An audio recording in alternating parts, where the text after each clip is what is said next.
तुम्हीसुद्धा रोज रोज त्याच भाज्या खाऊन कंटाळले का? तर मग तोंडी लावण्यासाठी बनवा की असं झणझणीत इन्स्टंट मिरचीचं लोणचं. हे मिरचीचं लोणचं जितक्या झटपट बनतं ना तितक्यात झटपट संपतंसुद्धा बरं का.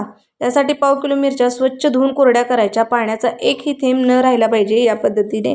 आणि त्याचे देठ काढून घ्यायचे. त्यानंतर कढईमध्ये धने, जिरे, मेथीदाणे आणि मोहरी खमंग वास येईपर्यंत छान असे भाजून घ्यायचे. भाजलेले मसाले थंड होत आहेत तोपर्यंत चॉपरमध्ये हिरवी मिरची आणि लसूण चॉप करून घ्यायचा. मिरची तुम्ही चिरून घेतली ना तरीसुद्धा चालते बरं का.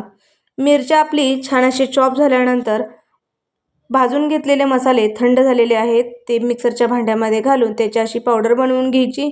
त्यानंतर सेम कढईमध्ये आपण 1 वाटी तेल घालून घ्यायचं. तेल छान कढलं की त्यामध्ये 2 चिमूट हिंग आणि हळद घालून तेल छान कढवून घ्यायचं. त्यानंतर चॉप केलेल्या मिरचीमध्ये साधं मीठ, सैंधव मीठ, लाल तिखट आणि बनवून घेतलेले मसाल्यांची पावडर घालायचं. व्हिनेगर त्यामध्ये घालायचं आणि तेल व्यवस्थित थंड करून मगच त्यामध्ये आपण ओतायचं आहे.